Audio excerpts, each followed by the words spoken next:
Most ambitious women are extremely capable. We can manage so many things and handle it all. We can build a career, we can manage households, we can get into the best shape of our lives. But there is one skill that most of us were never taught, and that is how to lead ourselves emotionally. Instead, we learn how to manage emotions, override them, suppress them. We outsource emotional safety to partners, to work, to just about anything, and it looks functional until it doesn't work anymore. By the end of this episode, you'll understand what emotional leadership actually is and how you may be outsourcing it, and how learning this one skill will change how you experience your life, your success, your love, and your whole life. Emotional leadership is the moment that your body realizes it's safe, even when life is not perfect. Hello, my beautiful muses, and welcome to episode 2 of the Have It All series. If you have not watched episode 1, I definitely recommend that you go back and watch it. It's all about self-worth and why that is really the key to having it all. And in today's episode, like I mentioned, we're going to dive deep into self-leadership when it comes to emotions. And I want to start off with just the core problem that I've seen over and over again within myself and within any client, anybody that I've ever worked with, and women just in my social group, my friends, the women in my life, my family members, and that is we're not able to be self-led when it comes to our emotions. And what I mean by that is that we're not able to actually regulate, feel grounded, and rest within ourselves without wanting to control the outside world, without needing something else to regulate you, not really tapping into that power that we all have within ourselves, and that is that emotional mastery piece. And that's usually because most ambitious women were taught how to perform, how to cope, how to manage, but not really how to sit with our emotions. And so what we do most of the times that we just override it, we numb them, we don't want to deal with them. And so we're going to start talking about some of these skills and again, things that I've experienced myself, and I'm going to give you some stories behind that, and some things that I've seen my own family members struggle with or my clients struggle with. My whole goal with this is that I want you to feel without bracing. And by the end of this, I want you to be able to soothe without needing to control, and staying connected to yourself even under pressure, even when life is not perfect, because that's when we lose ourselves a little bit sometimes. The first skill to really just honing in to your emotions, I would say, is self-soothing. This one's a hard one because no one teaches us how to self-soothe. When we're babies, our parents soothe us. Sometimes we learn from that even that young of an age that we're not even safe with our parents because they're not able to regulate themselves in order to regulate us. And so self-soothing has become the number one skill that I have in my toolbox and that I try to teach all my clients. And that is self-soothing without the need of fill in your blank there, fill in what you actually do, because a lot of us just numb, distract, go for substances because the uncomfort of feeling the emotion is too high for us sometimes, especially as overachieving women. I feel like most of the time we're just already on go mode. It's so hard for us to feel. And so when something else comes in, like an emotion, it just feels like another attack, like another to-do, like, oh, I don't want to deal with this. And so we numb, we distract, or we say, I'll get to it when I finish this. I'm in the middle of a project. I'm going to feel really good once I finish this, or once I finish being there for my friends, or once I finish that. And it's not about that. You could still be the badass that I know you are and do it all. But the self-soothing piece comes in when you say, whew, there's an emotion there. I feel something there, but there's something that needs my attention, and that you give yourself the time to feel it. You allow yourself to experience it without trying to control it. And how I struggled with this a lot is that I love to drink. That is my numbing agent for sure. Drinking wine is like the way that I handle high levels of stress, how I handle happy times, how I handle anything that I feel like is overactivating, I guess is the word, overactivating for my system. And so I've had to learn that taking deep breaths, going on walks, moving my body, those are also ways that I can self-soothe without needing to control it. And I use wine to control it because I don't like the feeling I get, right? If there's so many things happening in my life that I feel out of control of, I'm like, oh, I can't control those things. So how can I control myself? And not in a healthy way, not like, how can I just manage this emotion in a better, more loving way? It's no, how can I just stop feeling this? And so drinking or binge watching shows or whatever it is that you do, shopping online, like extreme spending, anything that just makes you feel good or distracts you long enough so that you don't have to feel, that is you suppressing and bypassing your emotions and not allowing yourself to actually self-soothe.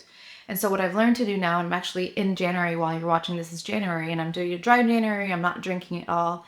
And I've just learned so much more about myself. This isn't the first time that I've gone dry. Like I didn't drink for like a whole year, and that felt really good. And I realized that in doing this, I have maybe not felt certain emotions, and they're coming up now because I'm clear-minded and my emotions are able to be stable. And so This isn't a shame on you. I can't believe you haven't done it right. None of us do it right 100% of the time. Having the awareness, and so if you watch the last episode, you're going to have a lot of awareness of how we don't feel worthy of a lot of things. And now we're going to start grasping some of these skills so that we can start utilizing it and changing it. And so whenever you feel a heightened emotion, and you know you can feel it because the stress comes on, the anxiety comes on, your nervous system just feels like, oh my gosh, what do I do with this? When that feeling comes in and you go reach for the wine, the overspending, the shopping, the distraction, the Instagram, the binge watching Netflix, whatever your reach is, stop yourself right there and say, no, I can self-soothe. What do I need right now? I probably need a breath. I probably need to go walk. I probably need to vent. Maybe I just need to just talk, right? Allow yourself to self-soothe and relax your nervous system without needing something outside of you. Sit with the discomfort long enough until your body realizes, oh, wait, I didn't die. Because that's pretty much what our bodies go into when it goes into overdrive. When it feels super stressed or super anxious, it thinks, panic, panic, panic. Let's control this. Oh my gosh, I can't control it. All right, so let's self-soothe in a negative way, in a way that's not helpful for us. Let's do something so that we don't have to feel this. But when you sit with it long enough, you just start teaching your body over and over again, wait a minute, I didn't die. Everything's okay. I can do this. And so it's practice and practice and practice until it just starts to become natural for you. Another skill I want us to start thinking about mastering here and start practicing is having internal validation. Not needing external validation, not all the time. I think sometimes it is helpful to have external like eyes, or depending on the person you're talking to, or ears to like hear you if you're just wanting to vent. But I want us to really hone in on the idea of you don't need anyone's validation to let you feel something. Even if what you're feeling sounds outrageous, crazy, a little nutty, I can't believe I'm feeling this, I can't believe I think this about somebody, I can't believe these emotions are coming up. You don't need anyone's validation to feel these things. A lot of us end up just calling a friend and being like, am I crazy for doing this? Am I overreacting? We're looking for that validation. We want a friend to say, no, you're okay. You're perfect. It's not you, it's them, right? We're looking for that like, no, you're good. You're validated. Some of us overshare or over-explain ourselves to our partners. I need you to love me X, Y, and Z. I need you to do this because we truly don't feel like we are deserving or worthy of even talking about what we need. And so we start over-explaining ourselves. The moment you start just sitting with the idea of, okay, I feel this and it might be uncomfortable. I might not even understand it yet. There's plenty of times that I have felt in my life and in my relationship, especially in my relationship, I feel like this is where it comes up the most for me. I've been like, whoa, what is this emotion? Where's this coming from? I can't even understand it, let alone explain it to him or bring him into it with me. So let me just sit with it. I'm not going to try to just process it now. I'm not going to give myself the next day or 2 days or a week. Sometimes I get the aha moment like a month later and I'm like, whoa, well, that's where that feeling came from. That's what I actually needed. That's what I actually felt. Give yourself the time. You don't need the external validation. Anything you feel is valid. Like I'm here to tell you, and I don't know that we hear this enough, what you're feeling is valid. You don't need a stamp of approval. You don't need someone's validation. You don't need someone to tell you, yeah, that's normal. Tell yourself that, which is going to lead me to our next skill here. And that is self-trust. This is another skill that I want you to really start sitting with, because self-trust without proving to yourself or to anyone is one of the most underrated skills that you can start to develop and start practicing. A skill isn't something you just go pick up and you try on one time and you're like, it fits or it doesn't fit, or this is for me or this is not for me. A skill is something you have to practice over and over again, and you have to practice at different times when different things trigger you. And that's why skills are hard to like really obtain, right? Because it's like, well, I thought I had mastered this skill until something happens in your life that you feel completely out of control over. So then you're like, I can't trust myself. What do I do? What do I do? And so self-trust is your capacity to be able to handle what comes next, which you absolutely already have. This is the one skill actually you've done over and over again, and I will give you proof of this. If you look back in your life at anything that you've gone through that's been really hard, that you're like, this is intense, I feel sad, I feel depressed, I feel anxious, I feel all these like big emotions, and you look back and you're like, wow, but I got through them. That is evidence of how you can still continue to have self-trust and continue to develop that skill, because you have the capacity to handle anything as it comes. You don't have to have it all figured out. You don't have to overfunction. You don't have to over-prepare. I think a lot of us, especially ambitious women, we're like, okay, I'm going to do this venture, right? I'm going to start a YouTube channel, right? I'll give this as an example. So when I started my YouTube channel, my first instinct was, all right, I need a whole plan in order to start. And I had already done this with my podcast. So like I had my podcast for over a year when I started YouTube, and I was like, no, no, no, no. Because that's how I overfunction. How being overprepared is just telling my body like I can't trust myself, because if I don't have a plan and it doesn't go specific to plan and it doesn't all develop the way I need it to because I need the control, I can't trust myself that it's going to work out. And so I told myself I'm going to start YouTube and I'm going to talk on here. I'm going to speak on here on topics that really make me feel good and that I know women need to hear. And I'm not going to have a perfect plan. And I started off with, I think like every Monday I would do an episode. And then there was weeks, especially last year when I was starting my business, that I didn't have an episode. And there was a part of me that was like, oh my gosh, I started losing some self-trust. Like, can I even be consistent? And I was like, of course I can. I've done it. I did it with my podcast for over a year. I was consistent every week. I had an episode. And so self-trust is just looking back and saying to yourself, I've had the capacity to always handle whatever came my way. So I have that skill within me already. And so I don't have to overfunction, overprepare, and try to control everything that's coming in the future for this planned thing or your relationship, right? Sometimes we get into relationships and we're like, okay, so we're going to be together and, well, we're going to live in this house and we're going to live in the city for this amount of years. And we're probably hopefully going to get engaged within a year or two. And if it's longer than 2 years, like, does he even love me? And then if 2 years come around, you're like, oh my gosh, well, he hasn't proposed. Like, what would I do then? You start stressing yourself out for all the things that haven't even happened yet. Self-trust is you saying to yourself, I got this. If in 2 years, I feel like this is going to be an important conversation in my relationship of me wanting that security of wanting to be engaged or married, I will know how to handle that conversation when it comes 2 years from now. I'm not going to stress over it right now. I'm not going to stress over how to grow my YouTube channel to 500,000 subscribers. Why don't I just focus on the first 100? And then the first few thousand, and then the first few 100,000, right? We don't need to have the whole thing planned out and mapped out. We do that as a defense mechanism because we want to control the outcomes. We want to have a perfect picture.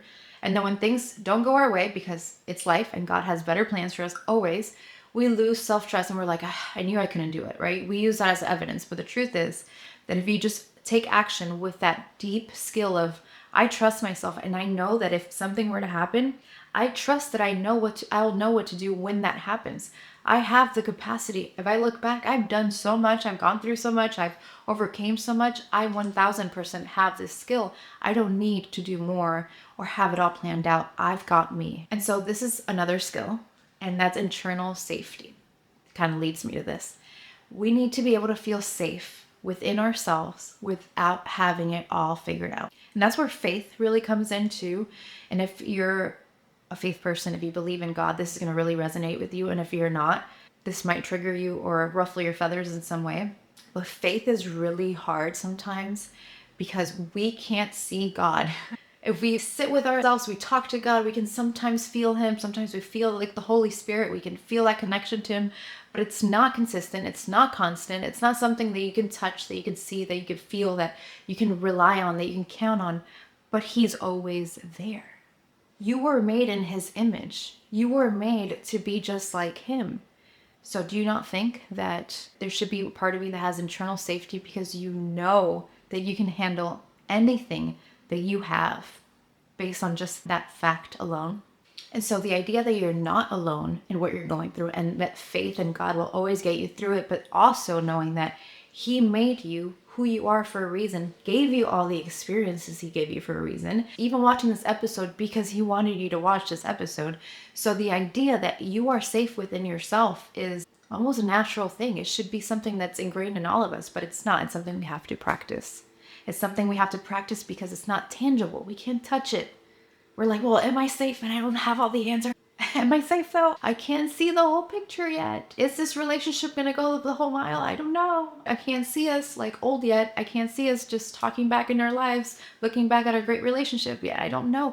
Will this business work out for me? I'm not making the money I want to yet. I haven't had this business for 10 years. Will this YouTube channel blow up? I don't know. I only have 90 something subscribers. 1,000 seems like a far reach right now.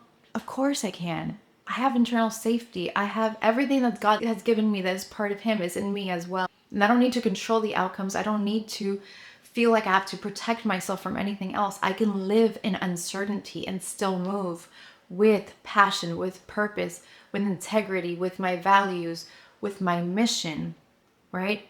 It's this ability to say, I am safe and I know that any steps I take, I am completely safe and I am guarded through. This isn't something that just happens to some people and not others. It's within all of us, but it's having that self-trust just as much as you have faith in God. Faith in God has been really hard for me because I couldn't touch it for so long. I had to sit with the idea and the concept of like, there's a father figure in heaven that has my back. I didn't even have a father figure on earth that had my back. How can I trust that there's a heavenly person looking after me? But when I look back at everything that's happened in my life, he absolutely has had an angel protecting me, guiding me. He has done all of that. I have that within me. You have that within you. And the last skill I want to bring up is emotional responsibility. And this was a hard one for a lot of us women because it's easier to point fingers or to look for anyone else to help us emotionally, because sitting with the discomfort of our emotions, self-soothing, being safe within ourselves, being able to really regulate ourselves, to live in uncertainty, that's all really hard. And so what we do is we outsource our emotions to our partners, to our success. We say, I'm going to feel peace once I make $10,000 a month, once I have the job of my dreams. We expect certain circumstances to regulate our emotions, right? Like, oh, I'll be relaxed once I take that vacation after the 6 months of working hard. And the truth is that emotional responsibility is saying, I feel this. I'm allowed to feel this. My partner didn't make me feel this. I felt this myself, and I can share this with my partner.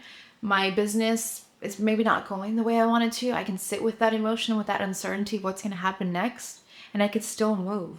The relationship doesn't have to crumble. The business doesn't have to crumble. You can hold it all. You can hold the uncertainty because you are leading yourself emotionally. You're saying, whoa, these emotions are here, but they're not me.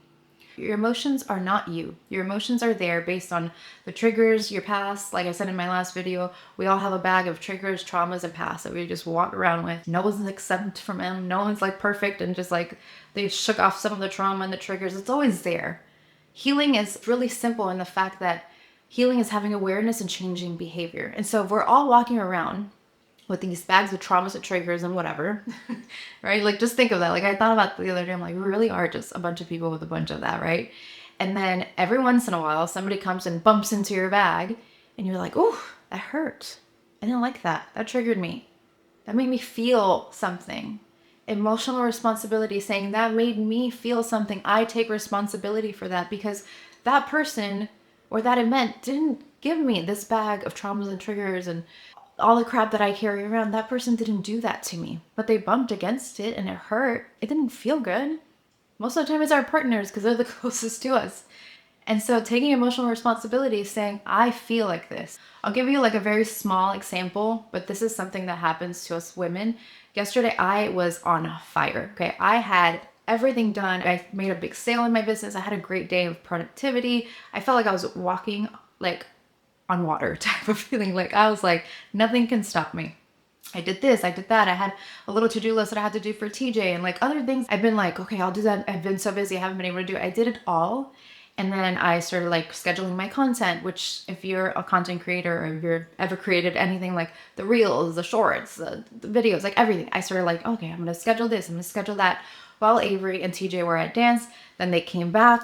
I had packed Avery's lunch for the most part. I had made dinner. I was ready. They came in and everything was ready. Like he had texted me like, okay, I'm on my way. And I'm like, okay, this is just how I operate. I like to do that. So he texts me he's on his way and I always just make sure dinner is ready. They usually eat. They don't like do anything else. And they went and showered. And I was so frustrated because one, I'm about to start PMSing and I was frustrated. And I was like, okay, that's my emotion. I'm frustrated. I'm frustrated because nothing went like I just planned. Right? I've been doing all these things and I've been on top of my game and they needed to just do. I wanted to control the circumstances and be like, no, you don't get to shower. Sit down and eat the freaking food. And I didn't do that. Instead, I said, okay, wow, I'm frustrated. Why am I frustrated? And the more you practice these skills, the faster you'll become at just processing. And I was like, why am I frustrated? I'm frustrated because it's 7 o'clock. I'm starving. I have to take my peptide here in an hour and I'm supposed to take it 2 hours after I had dinner. And so I was like, okay, I'm frustrated because I've been waiting for them to take care of me. And so I said, okay, go shower. I'm going to eat dinner though, because I have to take my peptide. I'm super hungry. And I was a little edgy. And I told TJ, I said, I'm feeling a little edgy. I just need to eat. He's like, okay. He went and showered. I didn't make him responsible for my emotions. I didn't try to control them and say, no, no, guys, don't go shower. I need it to work the way I need it to work. I went and showered. I ate. And when I came back, I was an angel. I was not on edge anymore. I had processed my emotion of frustration. I took care of my needs. And I just needed a moment to just breathe and self-soothe. And then I came back and I was like, thanks, guys. I was a little edgy there and a little hangry, and I just needed a moment. It's really that simple, but it's not, right? When you're feeling the emotion, because when we're feeling high intense emotions, our like prefrontal cortex, which is like right here in front of your brain. I don't know exactly where in your brain it is, but it's in the front forward part of your brain. It goes offline. So you can't think clearly. You can't think logically. It kind of just goes offline. But if there's one thing that I know every single ambitious woman has that's watching this, it's our logic. Our logic and just being women. Women are superheroes because we can manage 1,000 different things and see things like a big spider web where men are just more in a box and they have their superpower in their own way. But we can see things everywhere. That's our superpower. And also we know we can see things logically because that's how we build businesses. That's how we build systems, teams, manage households. We see things logically. Well, when we have an emotion, it goes offline. Our brain's like, the logic's like, meh, meh, meh, meh, offline. No, it's still there. It's still part of you. And so when you detach from the emotion and you just say, I'm frustrated. Okay, it's there. Instead of being like, why am I frustrated? Why didn't this work out? Why can't they do what I want them to do? That's not taking emotional responsibility. And so I want you to really sit with all these skills and watch this video multiple times. There's going to be so many times that something's going to click differently. There's many times I watch things and I'm like, oh, wow, this is my second time hearing this. And I definitely did not catch this one very important thing. And that's because that's not what I needed at that time. So you might have caught something in this video or my first video of the series and said, wow, that really resonates. And then you'll watch this later and be like, oh, wow, that resonates now. That makes sense.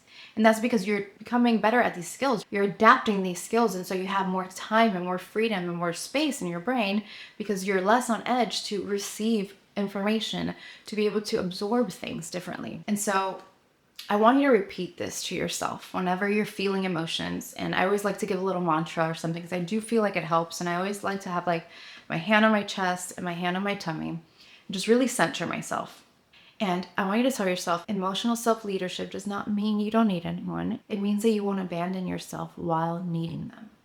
That's it. Is being able to hold that duality. I absolutely need my husband. He takes care of so many things that I don't want to deal with and I never wanted to deal with. Like, I like that soft life to be able to build a business and do all the things that I want to do and create content and mentor women. I need him in my life, but I won't abandon myself and my emotional needs first or make him responsible for it. I'm not going to make the women that I mentor responsible for my emotions or for giving me validation, or my business if it's not profitable or I had a rough month. I'm not going to let it determine who I am. It's just what I feel, right? It's just what you feel. Feelings and emotions are natural and normal.